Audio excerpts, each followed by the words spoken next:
Salut à tous et bienvenue sur la chaîne ICED. Aujourd'hui, je souhaitais vous parler de l'application vidéo MC Pro 24 fps, une alternative à Cinema Pro ou celle native, présente sur votre Xperia 5 Mark II. Elle a la particularité d'offrir tous les réglages nécessaires, je dirais même professionnels, pour faire des vidéos de qualité avec votre smartphone Android.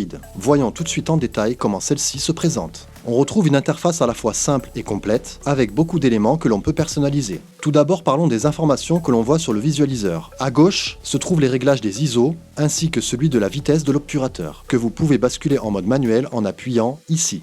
Juste à côté, vous pouvez ajuster la balance des blancs en ayant pour choix plusieurs profils, ainsi que la possibilité de le faire manuellement. Deux options pour verrouiller votre réglage, ici ou directement depuis le visualiseur. L'autre bouton active un mode particulier, je vous en parle juste après. Sur la droite, vous retrouvez le bouton de lancement de l'enregistrement, ainsi que pour l'arrêter. Et juste en dessous, c'est pour la mise au point. Vous avez un mode auto, un mode où vous faites directement le focus au toucher, et les deux suivants pour le faire manuellement. Vous ajustez avec le bouton M, puis plus précisément avec la loupe. En haut du visualiseur se situent notamment les indicateurs de batterie restante et de capacité de stockage. C'est là que vous pouvez aussi changer d'objectif, activer la lampe ou bloquer l'orientation. En dessous, on peut voir également les informations précises du type de fichier d'enregistrement utilisé. Pour l'audio, vous avez accès à tous les réglages nécessaires ici, il y a tout ce qu'il faut, que ce soit pour optimiser la prise de son en interne ou par l'intermédiaire d'un micro externe. Juste à côté, tout ce qui concerne les modifications vidéo. Vous avez encore une fois beaucoup de choix. Petit plus sur le Xperia 5 Mark II,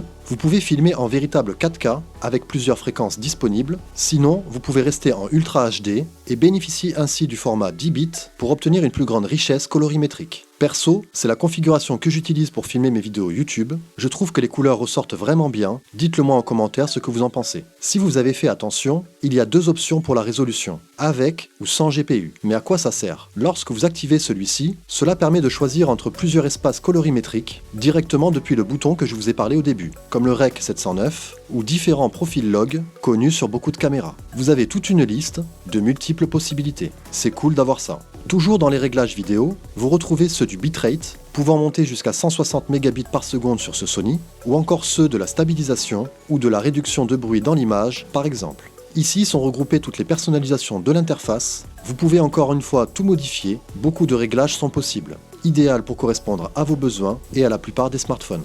Et ici, vous retrouverez toutes vos vidéos enregistrées. Pensez bien à utiliser une carte microSD avec une grande vitesse d'écriture si vous optez pour le stockage externe de vos enregistrements. Comme vous le constatez, il y a de quoi faire, énormément de possibilités. Vous me direz que peut-être c'est une application trop compliquée, mais elle a l'avantage d'offrir des capacités supplémentaires à celles disponibles sur l'appareil comme tel. Ce qui peut être intéressant pour ceux qui utilisent beaucoup, voire que leur smartphone, pour faire des vidéos, et qui veulent toutes les possibilités que les caméras de leur appareil peuvent offrir. Pour rappel, MC Pro 24 fps est une application payante disponible sur le Play Store de Google. Vous pouvez toujours l'essayer et vous faire rembourser si cela ne vous convient pas. Personnellement, dès que je veux faire une vidéo qualitative, je l'utilise. J'ai même oublié Cinema Pro depuis que je l'ai installé et souhaite vraiment retrouver un jour une application comme celle-ci intégrée nativement à un smartphone. En espérant que cette vidéo vous a plu et que si vous avez l'intention d'essayer cette appli, ou même si vous la possédez déjà mais êtes un peu perdu dans tous ces réglages, que ce petit guide vous aidera. N'hésitez pas à me poser vos questions en commentaire si vous en avez. Sur ce, je vous dis à très bientôt, à la prochaine,